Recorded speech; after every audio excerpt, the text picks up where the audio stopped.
Agora abra sua Bíblia em Gênesis capítulo de número 2.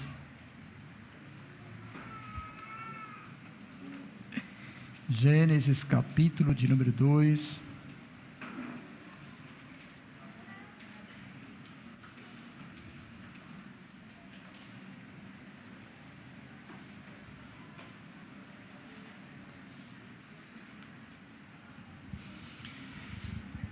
Gênesis capítulo de número 2, glória a Deus.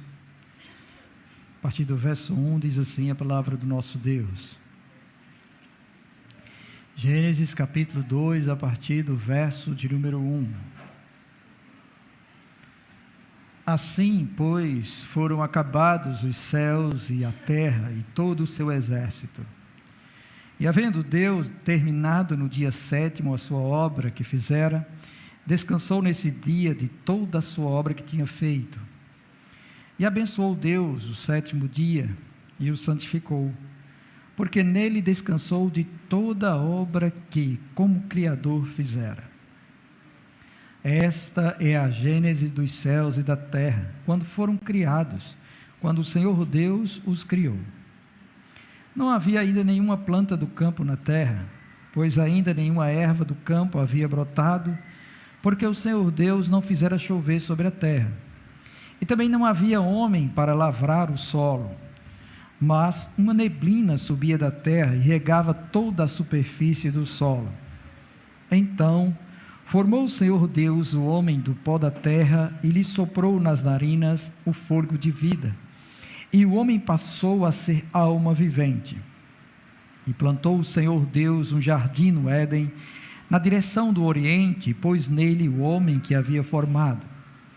Do solo fez o Senhor Deus brotar toda sorte de árvores agradáveis à vista e boas para alimento, e também a árvore da vida no meio do jardim, e a árvore do conhecimento do bem e do mal. E saía um rio do Éden para regar o jardim, dali se dividia, repartindo-se em 4 braços.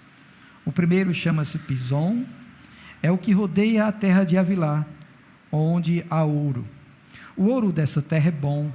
Também se encontram lá o bidélio e a pedra de ônix. O segundo rio chama-se Gion, é o que circunda a terra de Cuxi. O nome do terceiro rio é Tigre, é o que corre pelo oriente da Assíria, e o quarto é o Eufrates. Tomou, pois, o Senhor Deus ao homem e o colocou no jardim do Éden, para o cultivar e o guardar. E o Senhor Deus lhe deu esta ordem: de toda árvore do jardim comerás livremente, mas da árvore do conhecimento do bem e do mal não comerás, porque no dia em que dela comeres, certamente morrerás. Disse mais o Senhor Deus: não é bom que o homem esteja só. Far-lhe-ei uma auxiliadora que lhe seja idônea. Havendo, pois, o Senhor Deus formado da terra todos os animais do campo e todas as aves dos céus, trouxe-os ao homem para ver como este lhe chamaria.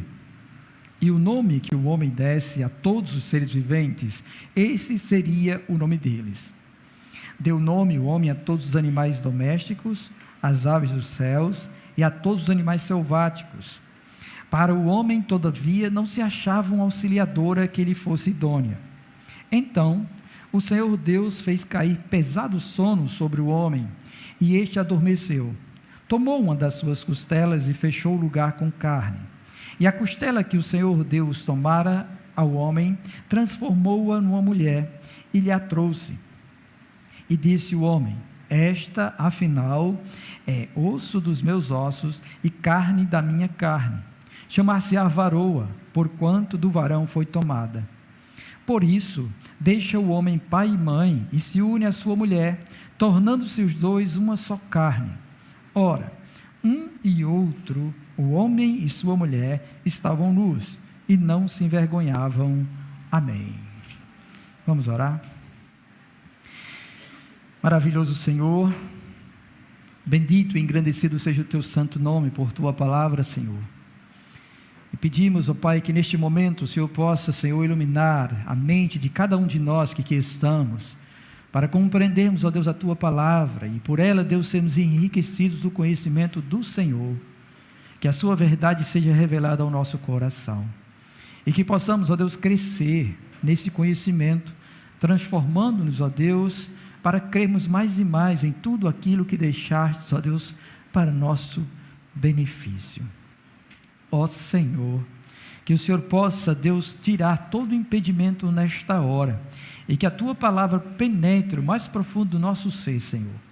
Concede-me sabedoria e graça, Senhor, para poder, ó Deus, falar acerca desta preciosidade, Senhor, da Tua criação, a fim, ó Deus, de que o Senhor, ó Deus, possa, ó Pai, nos edificar para o louvor da Sua glória, em nome do Senhor Jesus Cristo, amém. Louvado seja Deus. Bem, meus irmãos, esta noite nós estamos dando continuidade, tá bom, a esta série de pregações sobre a nossa origem. O primeiro sermão foi 15 dias atrás, e nós falamos do capítulo de número 1, e traçamos algumas coisas que são importantes nós considerarmos na leitura disso. O nosso entendimento deve estar pautado na visão que o Senhor tem para seu povo. Então, o livro de Gênesis, ele foi escrito por Moisés. Moisés existiu muito tempo depois desses eventos da criação. Tá bom? E por conta disso, ele foi instruído, depois que ele foi escolhido por Deus para libertar o povo, o Senhor Deus queria trazer para seu povo como tudo começou, até chegar onde eles estão e apontar para a redenção por meio de Jesus Cristo. Então, o intuito é fazer com que o homem conheça a origem das coisas feitas por Deus e o que Deus designou para ele ao longo da história. Por isso, é imprescindível nós conhecermos os capítulos 1 ao 11 do livro de Gênesis, que é a origem das coisas, de todas as coisas, e a partir do capítulo 12, Deus vai traçar o plano de redenção, quando ele chama Abraão, e dá origem ao povo de Israel, e assim sucessivamente nas demais alianças que vêm depois, para que a nossa fé não seja pautada em fábulas, em histórias inventadas pela mente humana. Então, o próprio Deus se encarregou disso, tá bom? Agora, a gente não pode pensar que, porque ele instruiu Moisés a escrever estas coisas, ele vai detalhar todas as coisas. Aí eu falei no primeiro sermão, acerca do capítulo 1, que o propósito dele é fazer conhecido a origem das coisas e como surgiu, e também o que havia antes do princípio. E aí falamos sobre Deus, ele já existia, já está lá antes de tudo, o Deus Trino, Pai, Filho e Espírito Santo, e que havia amor entre eles, porque Jesus fala sobre isso no Evangelho de João, né? Que o Senhor o amava e ele amava ele antes da fundação do mundo, fala da glória que eles tinham antes da fundação do mundo, fala também do projeto e da comunicação que havia entre eles, do pensamento que havia entre eles, tudo isso. Aí depois disso então foi que veio a descrição de, no princípio criou Deus os céus e a terra. Agora uma pausa.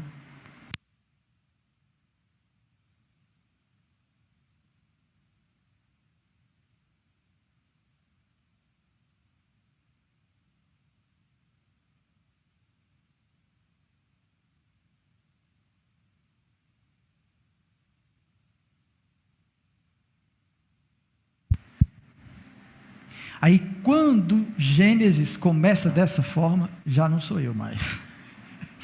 Quando Gênesis começa desta forma, tá bom? Ele está dizendo que fez tudo.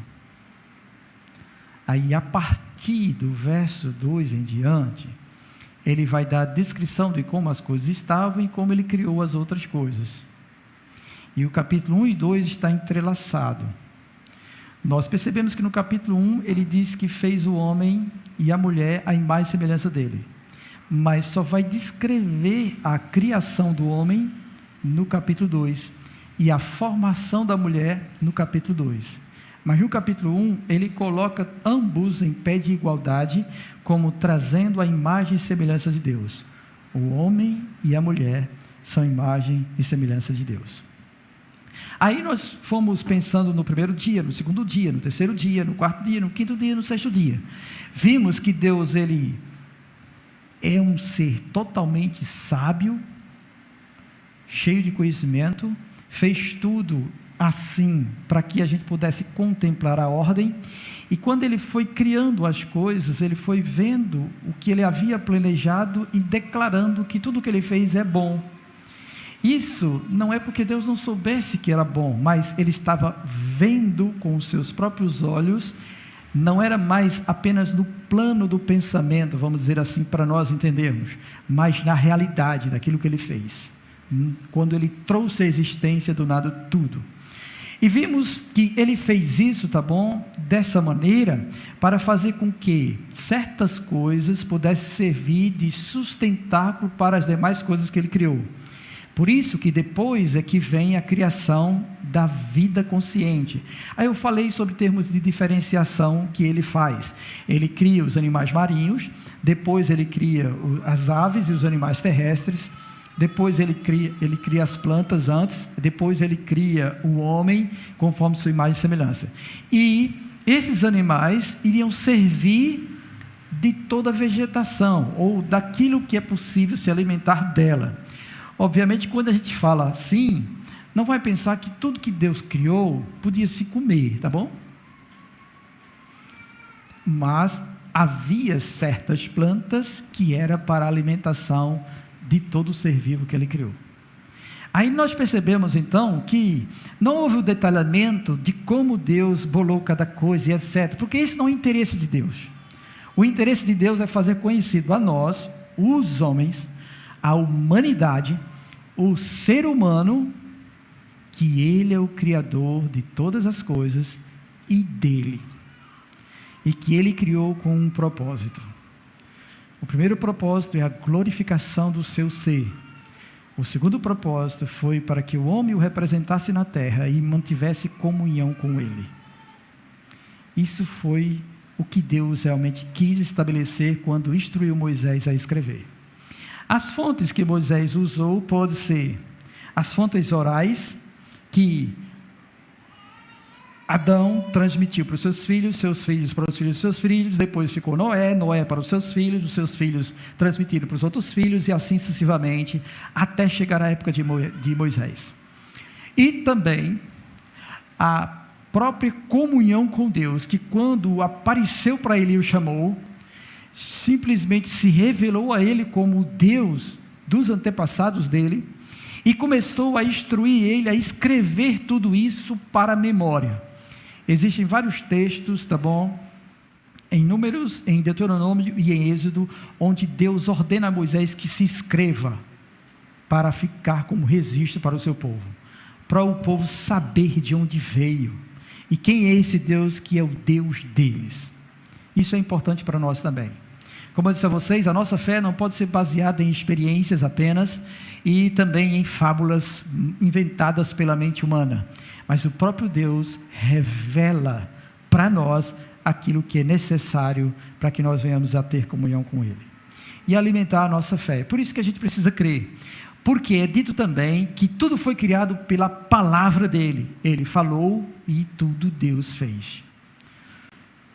Do nada, ou do que não existia, Ele trouxe tudo à existência, tá bom? Foi Ele que fez, e Ele não está interessado em debates científicos acerca disto, nem como está à disposição de todas as coisas por aí afora. Ele está interessado em que você creia nele, e que você confie nele para a sua salvação, para que você possa viver a vida eterna com esse Deus, pelos séculos, sem fim, amém, na presença dEle, para a glória dEle e para a alegria nossa. Louvado seja o Senhor. Aí eu me lembro que eu fui discorrendo sobre tudo isso, e falei sobre Deus ter criado o homem a sua imagem e semelhança de uma forma bem breve, rapidamente, por conta do tempo. E esse tempo vai ser um problema para nós hoje também, porque além da pregação eu tenho outras coisas para comunicar a vocês, e aí eu vou tentar, tá bom, expor o máximo possível. Se eu não concluir o capítulo 2 hoje, domingo que vem a gente conclui, entra no 3 e a gente vai até o fim, se Deus quiser. Amém? Para nossa edificação, tá bom? Na questão da imagem de Deus, quando Deus coloca estas coisas, é para que a gente tenha ideia de como é esse Deus e da pessoalidade desse Deus. Por quê? Porque está presente no mundo, e a gente percebe agora, a ideia de um Deus que é um Deus que pode ser uma gosma, um Deus que é um poder criador, um Deus que é um espírito misturado com várias formas, de várias formas, e etc. e tal. Então, por isso que existem várias religiões, e existem também imagens dos deuses dessas religiões. E Deus quer anular tudo isso. Por quê? Porque isso é fruto da imaginação da mente humana pecaminosa. Aí, como hoje a gente tem a revelação completa da Escritura, nós vamos entender isso quando a gente lê Romanos capítulo 1, onde diz que o ser humano, ele troca a glória do Deus verdadeiro pela a glória de imagens feitas pelo homem, de quadrúpedes, do próprio homem, de animais, de répteis, de aves, de tudo quanto ele quiser fazer. Então, aqui está a descrição de que quando Deus cria o ser humano à sua imagem e semelhança, Ele está transferindo para o homem parte da pessoalidade de Deus. Aí você olha para você e eu olho para mim também. Aí nós temos olhos, nós temos ouvidos, nós temos mãos. Aí, para entender a relação de Deus conosco, quando você lê as Escrituras, você ouve certas passagens descrevendo assim: os olhos do Senhor estão sobre os justos, e os seus ouvidos estão atentos ao seu clamor. Não é assim que diz a Escritura? Aí você compreende o que quer dizer isso. Por quê? Porque você tem olhos e você tem ouvidos. Dessa maneira Deus se revela para nós, e também é atribuído a Deus esses aspectos nossos, para que a gente possa se aproximar de Deus e manter uma relação, uma comunhão com Ele. Porque, irmãos, é difícil nós falarmos com uma bolha de ar, ou entendermos abraço, ou consolo, sem essa pessoalidade. Então Ele nos criou a sua imagem e semelhança para manter comunhão conosco, e para que a gente pudesse compreender a maneira como é o amor de Deus, e esta comunhão graciosa que o Senhor tem para conosco. Então Ele se revela desta forma. Também quando é dito isso, que Ele cria a imagem e também conforme semelhança, aí a gente não pode pensar que a gente é Deus, porque não somos. Aí essa semelhança é justamente isso, a gente é bem parecido, o mais próximo que a gente possa imaginar, mas nós não somos deuses, só Ele é Deus, e nós dependemos inteiramente dEle, tá bom? Nós carecemos desse Deus. Nós vamos perceber agora, no capítulo 2, entrando nisso assim, depois que Ele fez todas estas coisas, que foram acabados, os céus e a terra, e tudo que Ele fez, Ele agora usa o dia 7º para marcar tudo que Ele fez e descansar. Essa menção desse dia 7º aqui em Gênesis é um pouco estranho para nós, mas lembre-se, Moisés está escrevendo lá próximo já de ter libertado o seu povo, está com o povo, e Deus depois vai entregar todas as leis de Deus para eles. Mas aqui é revelado que Deus fez tudo no 6º dia. Poderia contar a partir daí, e uma semana, em vez de ter 7 dias, ter apenas 6 dias.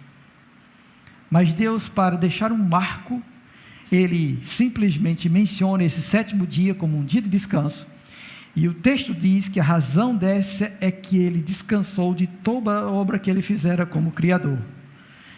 Isso quer dizer que Ele quer que nós lembremos nesse dia de descanso, de tudo que Ele fez, e o glorifiquemos.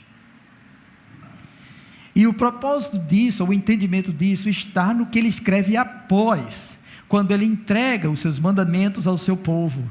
E lá no Decálogo, em Êxodo 20, e também em Deuteronômio 5, 4 e 5, que ele fala no 4º mandamento, que você deve guardar o 7º dia, o sábado do Senhor.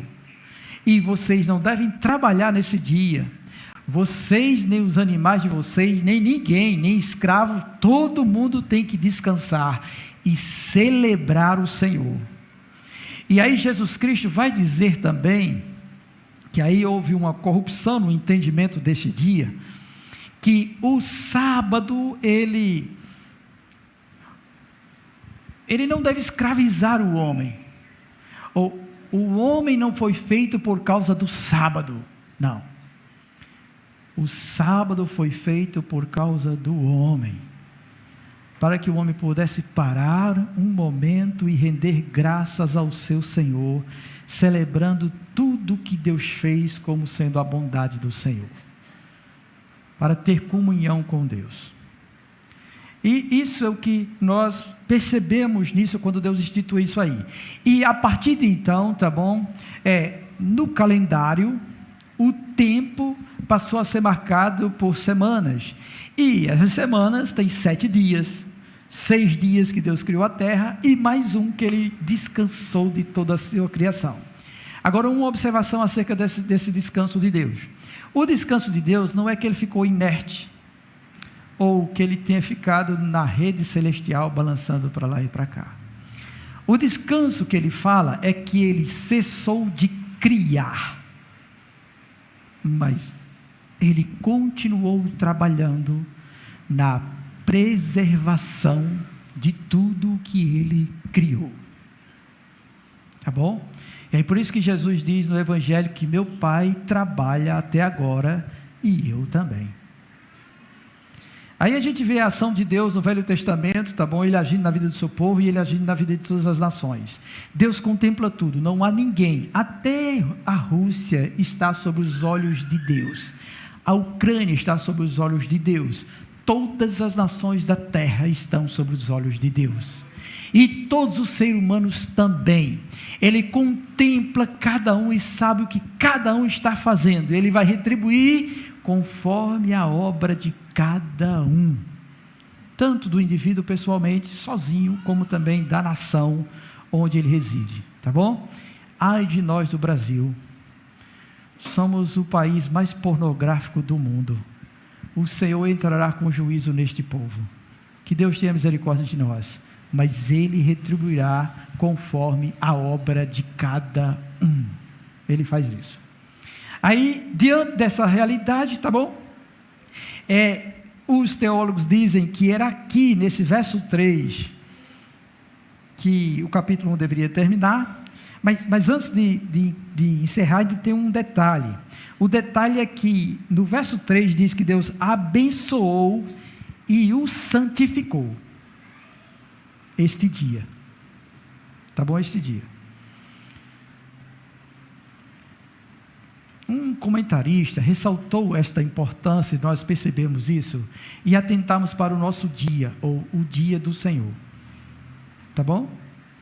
Que, como eu disse a vocês, o homem estava escravizado com o sábado por conta da interpretação dos fariseus, dos que não entenderam a lei do Senhor, mas aí depois que Cristo ressuscitou no domingo, para nós no domingo, no primeiro dia da semana, a igreja passou a se reunir no primeiro dia da semana. Esse dia, para nós cristãos, é o dia do Senhor, é o dia do descanso nosso. E todo mundo antigamente, tá bom, trabalhava no máximo até o sábado, por volta de 1h da tarde, depois parava-se tudo e vinha o domingo, que era de descanso geral para todo mundo. Todas as indústrias e fábricas eram fechadas. Hoje não. Hoje se pega todos os dias assim, atropelando um com o outro e etc e tal, e não tem mais esse negócio não. Desconsideraram isso de Deus, isso é coisa do mundo mesmo. Mas para nós cristãos, nós entendemos que temos que ter um dia onde nós paramos tudo para louvar a Deus, refletir acerca de Deus, receber a instrução de Deus, manter comunhão com Deus. Jonathan Edwards, um grande teólogo, ele medita sobre essa questão da mudança do sábado para o domingo e enfatiza aquilo que deve ser feito pelo cristão e o valor que ele deve dar para este dia, para o dia do Senhor, um dia em que fomos chamados para celebrar a Deus.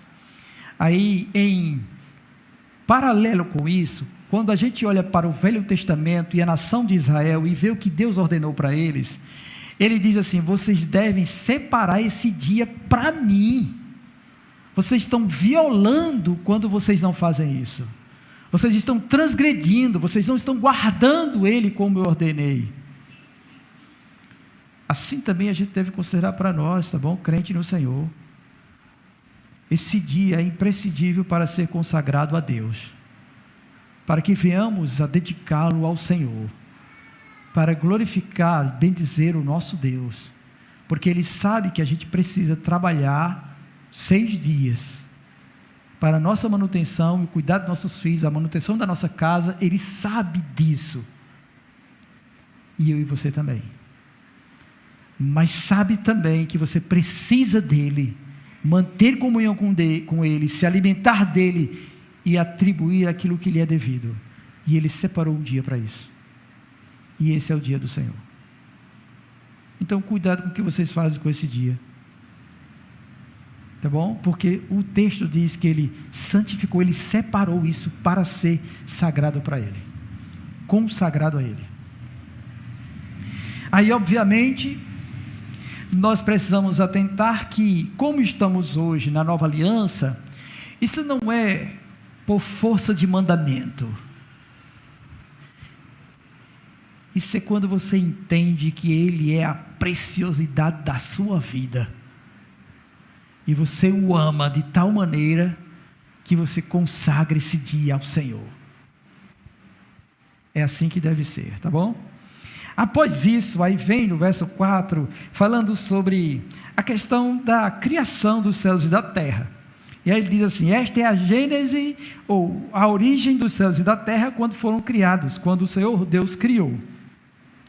Daí então, ele vai agora dar uma descrição de algumas coisas, que aos nossos olhos a gente fica meio com interrogação atrás da cabeça, não é? Porque ele vai falar assim: ainda não havia nenhuma planta no campo da terra, na terra, pois ainda nenhuma erva do campo havia brotado, porque o Senhor Deus não fizera chover sobre a terra, e também não havia homem para lavrar o solo. Quer dizer, ele já tinha falado, tinha criado o homem, criado plantas, criado os animais todos.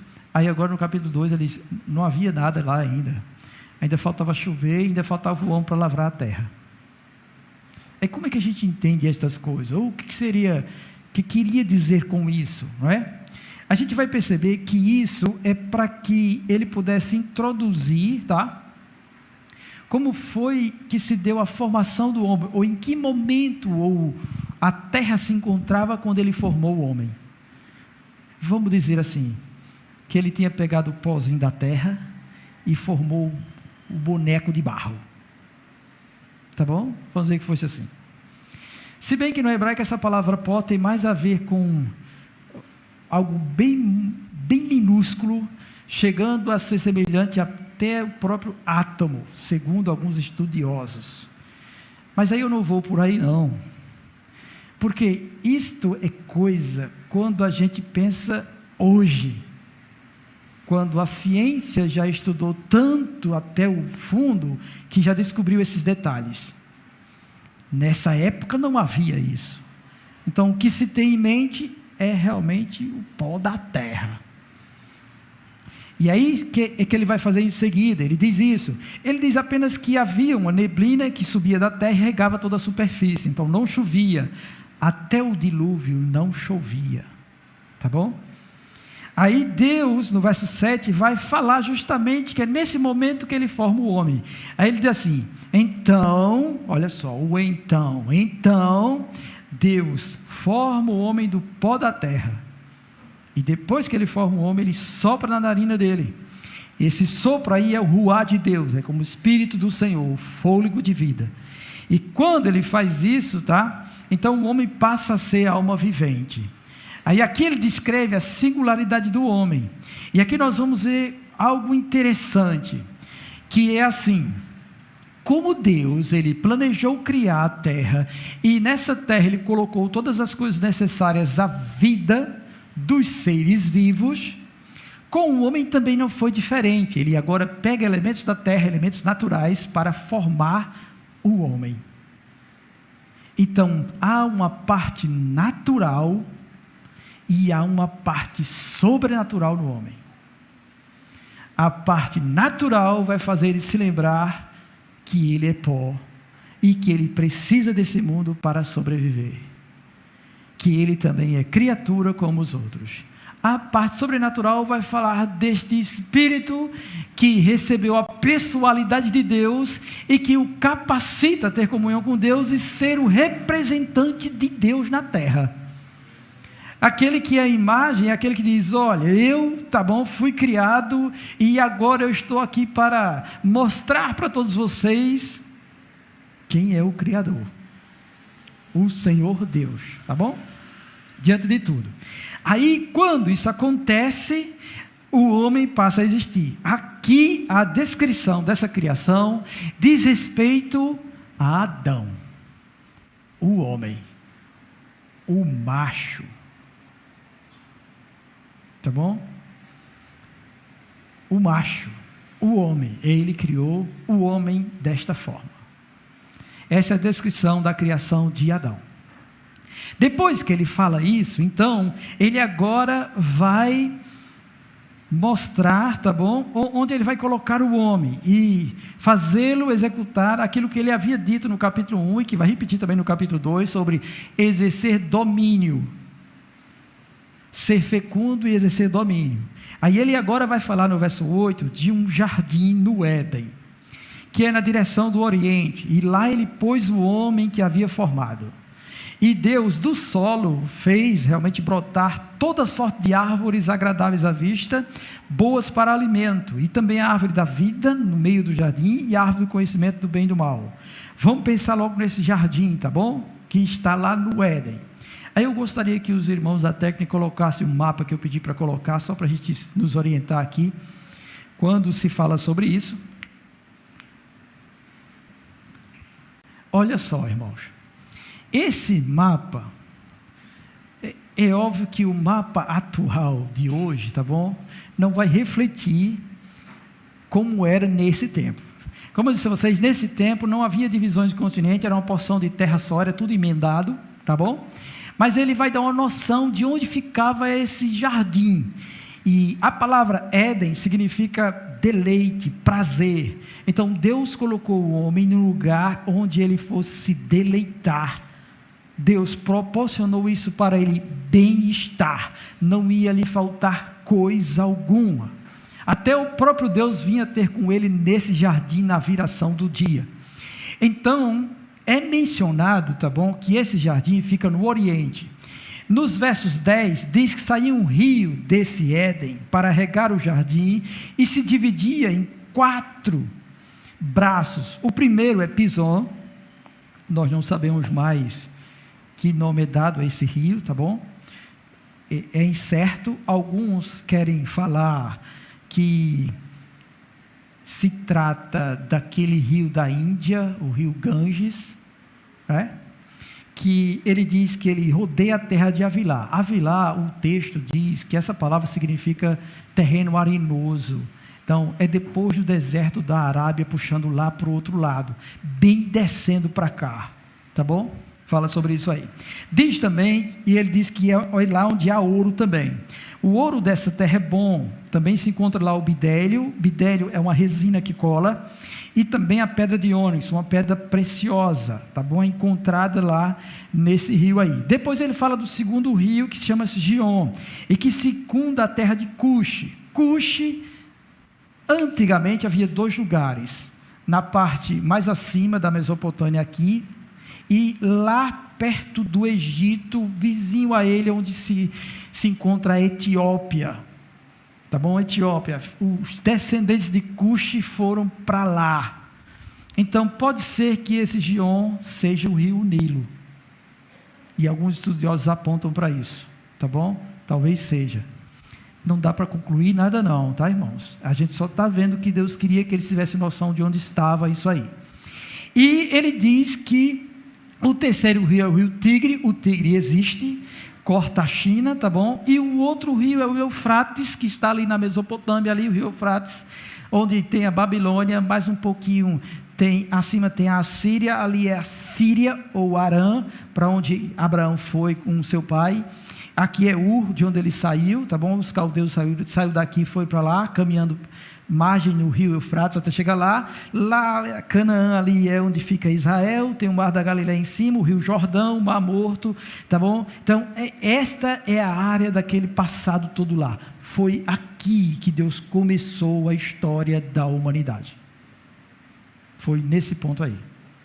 E o propósito disso está aqui, no capítulo 2 de Gênesis, é para fornecer aos israelitas localização, realidade, tá bom?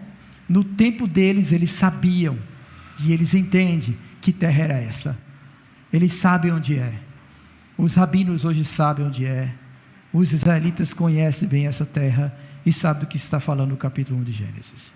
Nós é que não entendemos muita coisa, mas eles sabem disso. Mas o propósito é esse, tá bom? É de identificar a localização desse jardim. Aí nesse jardim também é dito que Deus colocou todo tipo de árvore com fruta boa. Manga, caju, graviola, jaca, jambo, melancia, eu não sei se tinha melancia, entendeu? Mas havia árvores, não é? Árvores, tá? Até porque melancia se dá no chão, né? Não é lá em cima, né? Mas ele colocou todo tipo de árvore lá, com todo fruto para o homem se deleitar e comer. Mas também colocou no meio desse jardim 2 árvores. Essas árvores é a árvore da vida e a outra árvore é a árvore do conhecimento do bem e do mal. Que depois ele vai propor ao homem, tá bom, algo em relação a essa árvore do conhecimento do bem e do mal. Não é que o fruto ele tivesse propriedades disso. O que eu quero dizer assim, quando eu era criança, contaram acerca desta árvore, e eu pensava que o fruto do conhecimento do bem e do mal era uma maçã. Vocês também têm isso? Talvez seja até isso que o dono da Apple, né, colocou uma maçã comida. Você vê que ela é comida? Pronto, foi porque a mulher pegou e desobedeceu a Deus, né? Aí ele também, como é averso a Deus, ele não crê em Deus, ele pegou a maçã e botou a maçã comida como símbolo da empresa dele. Algo dessa natureza. Então a gente pensava que era isso, tá bom? Mas de forma alguma a Bíblia diz que era maçã, diz que era um fruto. E não é o fruto, vamos pensar que fosse maçã, tá bom? Não é a maçã que detém propriedades que faz você ter conhecimento do bem e do mal. Não. Ele foi usado para estabelecer uma realidade espiritual de obediência, e que se ele realmente descumprisse, então havia uma consequência que permearia a vida do homem para todo sempre, tá? Para todo sempre. Nós entendemos também acerca da árvore da vida, que também era um fruto, mas não era um fruto que pudesse transmitir vida, ou fazer com que o homem pudesse viver para sempre. Mas havia uma ordem, um mandamento, uma aliança estabelecida, que se ele realmente vivesse bem, ele podia comer de tudo isso, porque a proibição não era comer o fruto da árvore da vida. A proibição é comer do fruto do conhecimento do bem e do mal. Então ele podia comer do fruto da árvore da vida. E o pensamento é que, à medida que ele comesse, ele pudesse viver, pelos séculos dos séculos sem fim, amém. Tá bom? Essa era a intenção. E está colocado isso diante de nós. Depois que ele fala sobre isso, sobre a localização deste jardim, sobre tudo isso que ele fez, sobre esse Éden, que significa deleite, paraíso, tá bom? Aí vem o seguinte, no verso 15... Deus agora toma o homem que colocou lá no jardim para cultivar e guardar. Então ele dá uma missão para o homem: cuide daquilo que eu estou entregando a você. E o Senhor deu uma ordem a ele. A ordem é a seguinte: de toda árvore do jardim comerás livremente, incluindo a árvore da vida. Mas da árvore do conhecimento do bem e do mal não comerás, porque no dia em que comeres dela, certamente morrerás. Pronto. Aqui, tá bom? É o que nós conhecemos como aliança adâmica. É onde Deus estabelece como Criador uma aliança com o homem que Ele criou. E Ele dá a ele, tá, um mandamento. Apenas um mandamento. E exige dele obediência total a esse mandamento. O que Deus colocou diante do homem como um ser livre que é, e agora nós vamos entrar assim em alguns detalhes sobre a questão de livre-arbítrio também, tá bom? Neste momento, o mal não existia no coração do ser humano. Ele era totalmente bom. Não havia inclinação para nada. Havia livre vontade do homem. Adão foi criado assim, com a capacidade de tomar decisões por livre vontade, sem nenhuma influência do mal ou do pecado. E por isso Deus institui isso aí. Eu quero ver se ele vai realmente cumprir, vai ser fiel, se ele livremente vai sujeitar-se a mim, se ele vai me obedecer, se ele vai preferir a mim ou fazer sua própria escolha e sua própria vontade. Aí, dentre esta e as demais alianças, nós vamos perceber que Deus, tá bom? Ele fala sobre isso em toda a Escritura, sobre esta aliança, ou as alianças que Ele instituiu, porque Deus se relaciona conosco por meio de pactos. E é por isso que hoje, quando nós celebramos a ceia do Senhor, nós falamos sobre a nova aliança. Falamos também que esta é a nova e eterna aliança, não haverá outra aliança, esta é a única aliança. Daí nós compreendermos este termo, tá bom? Sobre aliança, sobre pacto que Deus fez. E Deus fez esse pacto com Adão, e Ele diz, tá bom? Neste pacto está Deus e o homem, os dois membros da aliança. Deus, como Criador, Ele exige isso, porque Ele é o Criador, Ele tem autoridade para isso, porque Ele é dono de todas as coisas, inclusive do homem. E aí Ele entra em aliança com este homem, que Ele deu a ele livre-arbítrio para ele, e Ele dá apenas um mandamento para ele obedecer: não comer do fruto do conhecimento do bem e do mal, porque se ele comer, a consequência disso é que ele morrerá. Aí esta morte, quando a gente olha para o Novo Testamento, e a gente olha também para o que aconteceu no capítulo 3, quando ele comeu, ele não morreu imediatamente, fisicamente, caiu, morreu, pereceu, não. Então, entrou a morte passou para todos os homens, aí vem morte espiritual, vem morte física e vem morte eterna. 3 mortes, ou 3 facetas da morte, do que Deus diz aqui, tá bom? Que eu não vou tratar agora desse tipo, só quando estiver no capítulo 3, quando a gente tratar sobre a queda.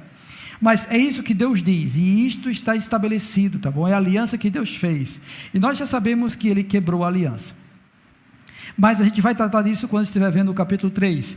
Aí no verso 18, Deus agora vai falar algo sobre o homem, dizendo assim: disse mais o Senhor Deus, não é bom que o homem esteja só. Uma das coisas, dentre todas as coisas que Deus disse que era boa, é esta. Deus disse que tudo que Ele fez foi bom, não foi? Logo no capítulo 1 Ele fala, tudo é bom, no final quando Ele terminou tudo, Ele diz, tudo é muito bom, aí agora Ele diz, não é bom. não é bom. Mas Deus não é bom. E o que não é bom? Não é bom que o homem esteja só. Aí, antes de criar a mulher, né, que ele diz que vai fazer isso, ele vai pegar o homem e vai colocar ele na posição de autoridade e domínio, e vai conceder a ele que nomeie todos os animais e tudo que foi criado. Então, Deus diz que vai fazer uma auxiliadora que seja idônea, algumas traduções que lhe corresponda, e essas palavras têm a ver assim, algo que complementa o homem, tá bom? E a gente vai entender direitinho estas coisas, quando ele falar da descrição da criação da mulher. Olha, Deus é fantástico, não tem ninguém mais excelente e sobreexcelente do que Deus, quando ele fez a gente, e depois fez a mulher. É tremendo, Deus é tremendo, é coisa grande. Aí ele diz isso. Aí essa questão da auxiliadora, de que seja idônea, é alguém que seja semelhante a ele, que foi criado para ter comunhão com ele, para ter afeição por ele, para ter comunicação com ele, para que tivesse pensamento com ele, tá bom? Para que tivesse amor com ele, e tudo isso está envolvido quando ele fala que vai criar uma auxiliadora idônea, e que corresponda, que complemente o homem.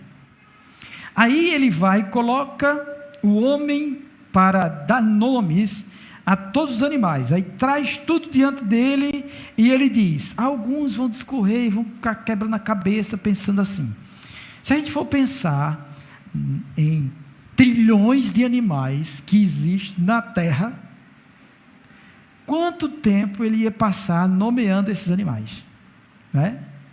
Para depois Deus criar a mulher. Então ele já ficou um pouquinho velhinho, para depois criar a mulher. Não é isso não, tá bom? O texto bíblico vai fazer com que Adão nomeie as espécies básicas, somente. E isso, segundo Adalto Lourenço, cientista que pesquisa muito sobre isso, vai dizer que era mais ou menos 400 espécies. Como o homem foi criado assim, no sopro de Deus, já veio com sabedoria e inteligência junto. Então bastava ele olhar para a figura do animal e dizer, esse aqui é um elefante, lembra da galinha que eu disse a você? Essa aqui é uma galinha, entendeu? E assim ele saía nomeando cada um. É óbvio que é do jeito do nome dele, nós estamos falando no português, né? Mas tem lá o nome que ele deu a cada um, e foi o nome que deu, é o nome do animal. Então ele nomeou isso aí, os 400, e isso não demoraria mais que 2 horas para fazer. Então foi rápido o que ele fez, tá? Foi rápido o que ele fez. Diante disso, então, depois que ele nomeou isso e passou a exercer o seu domínio sobre a terra, porque isso, quando alguém concede, dá nome a outro, é que ele recebeu autoridade para isso. Então ele está exercendo o domínio que Deus disse que ele teria sobre a terra. Ele está fazendo isso. Então deu nome a tudo isso. Aí o que foi que ele fez para criar a mulher?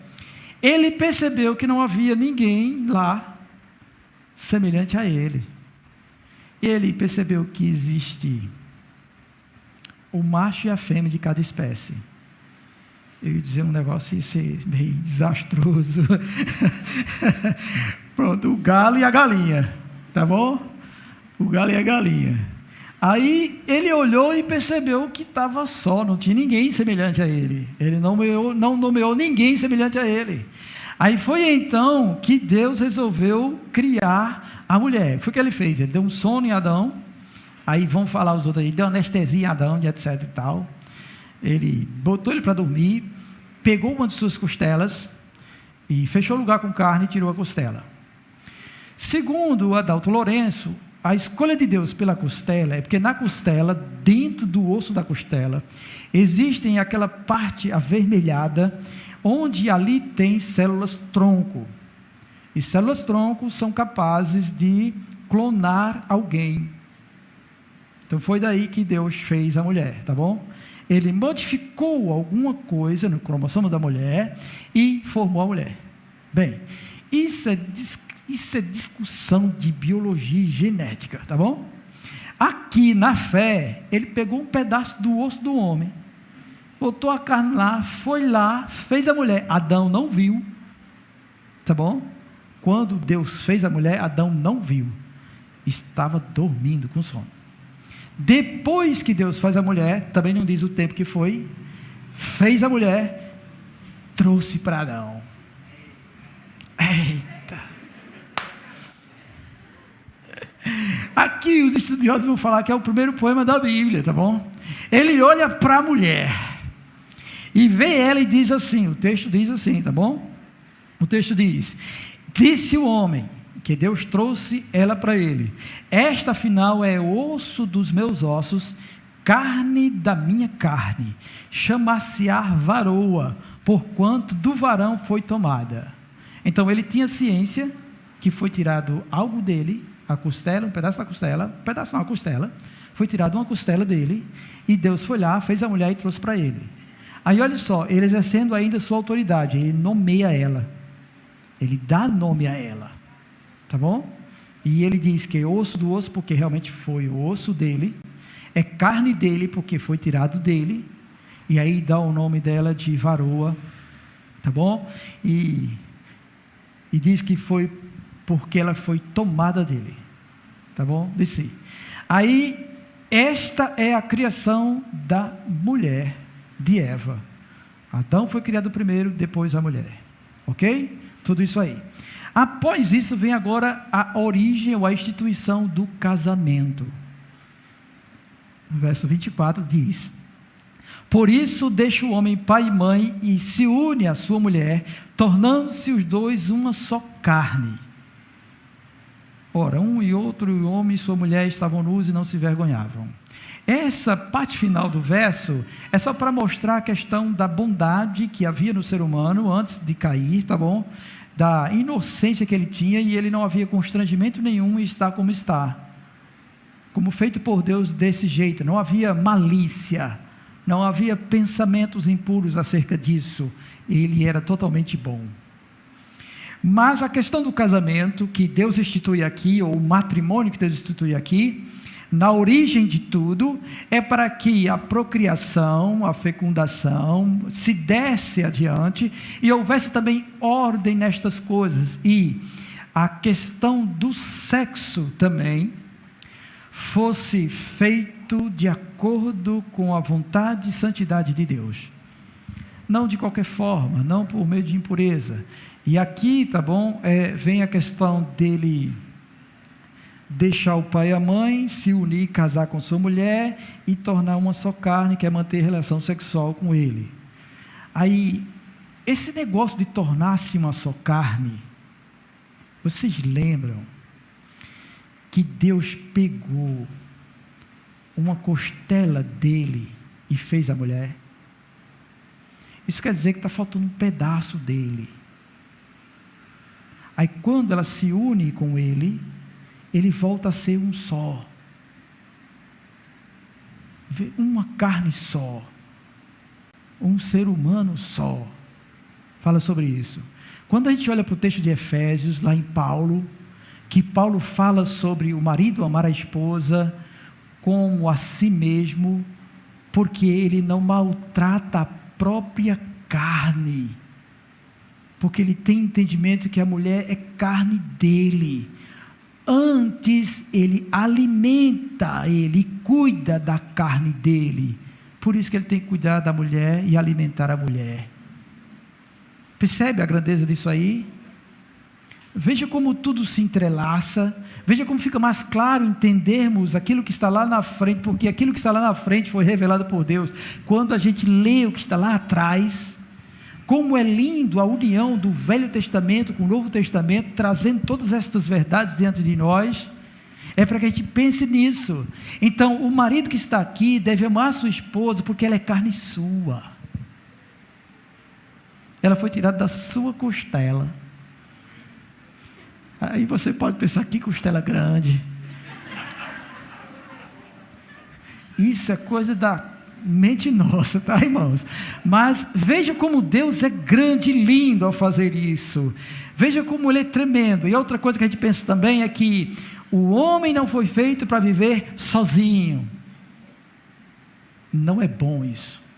Então, celibato não é bom, ficar solteiro não é bom, e só deve ficar sozinho aquele que Deus proveu graça para isso acontecer. E Jesus trata disso lá em Mateus capítulo 19, quando ele fala dos eunucos.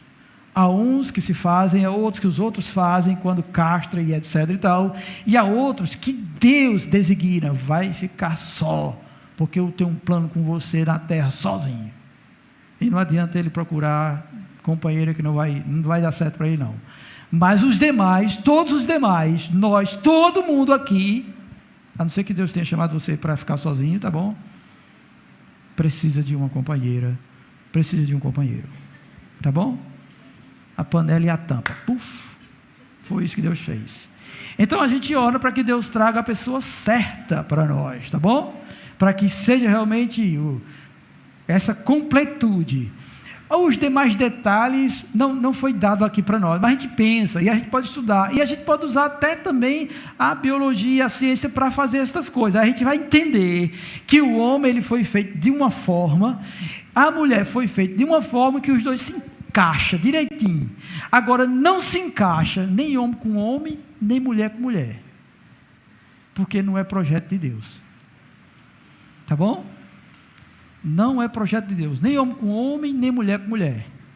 Homem com homem é lobisomem, e mulher com mulher é jacaré. Pronto. Já dizia meu pai antigamente. Acabou-se. Não dá, tá certo? Agora, homem com mulher é a imagem de Deus. Eita glória, louvado seja o Senhor, tá bom? Bendito seja Deus por isso.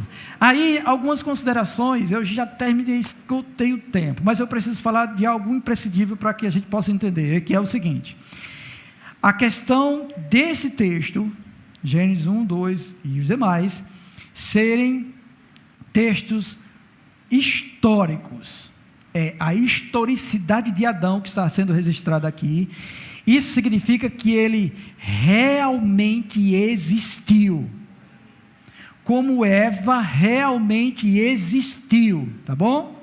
Por que eu quero dizer isso? Porque no catolicismo, eu já peguei um livrozinho que estava ensinando que isso é mito, tá bom? Teólogos liberais do cristianismo também não acreditam que isso é real, que é literal. E por que nós atestamos que é histórico, que é real, que Adão existiu e que Eva existiu? Porque toda a doutrina estabelecida por Jesus Cristo e também pelos apóstolos se fundamentam neste texto, tá?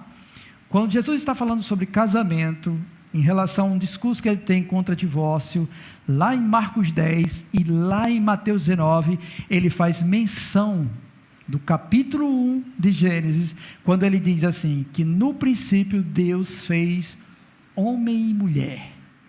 O termo ali é macho e fêmea, tá bom? Jesus diz, no princípio, ele está falando do capítulo 1. Depois, quando ele diz, por isso deixa o homem pai e mãe, e une-se a sua mulher para serem uma só carne, ele está falando do capítulo 2. Quando Paulo está traçando a doutrina da justificação, em Romanos capítulo 5, ele vai falar de Adão. E ele vai falar que foi por Adão que entrou o pecado, e o pecado passou a todos os homens, porque todos pecaram. Não dá para atribuir isso se fosse fictício, se fosse mito, se fosse fábula. Tem que ser real, para que a doutrina ou a verdade seja real. Tá bom? Então, realmente Adão existiu e Eva existiu, e isso é o fundamento da nossa fé. Tá bom? Nós aprendemos isso para termos, tá, ciência da verdade da palavra do Senhor, e não abrimos nem para o trem. Se alguém vier com outra história, eles estão errados. A palavra de Deus é a verdade, e é nela que nós devemos espelhar-nos cada dia, tá bom? Esta é a parte boa da história. Está tudo muito bom, tudo maravilhoso, né? Tudo lindo, assim, comunhão com Deus, fruto da terra, para comer a hora que quisesse, banho de mar, de rio, sombra e água fresca. Estava tudo maravilha, até chegar ao capítulo 3. Aí outra coisa que eu quero considerar, vixe, Jesus, é o seguinte, preste atenção. Como se trata e é objetivo de Deus falar sobre a raça humana, você percebe que não há descrição da criação de anjos, nem de Satanás. Ele não dá detalhes sobre isso, porque esse não é o objetivo. O objetivo é para nós, não é para eles. Também não fala em que momento Satanás caiu, mas no capítulo 3 ele já caiu. Percebe que ele não diz quando foi que ele caiu, mas no capítulo 3 ele aparece. Então ele caiu. Mas a Bíblia no início não diz, não fala. Também não fala sobre a criação do inferno, mas a gente sabe que Deus criou o inferno. Mas não é o objetivo de Deus isso. O objetivo é trazer ao homem o conhecimento acerca dele, da sua relação com Deus e porque a situação dele é desesperadora por causa do pecado. Este é o propósito de Deus. Vamos orar? Maravilhoso Senhor, nós queremos te agradecer, ó Pai, por mais uma noite em que o Senhor, ó Deus, nos permitiu refletirmos acerca da Tua Palavra, Senhor. Que o Senhor, ó Deus, cada dia mais nos faça crescer no conhecimento dela e possa, Deus, solidificar a nossa fé, porque cremos, Senhor, em tudo que deixaste escrito para nós. Então abençoa, Deus, este lugar e traz o teu povo, Senhor, para aprender cada vez mais. Não deixe, Deus, que haja impedimentos para eles estarem aqui no próximo domingo, Senhor, onde estaremos dando continuidade, Senhor, a essa ministração. Abençoa a todos, Pai, em nome do Senhor Jesus Cristo. Amém.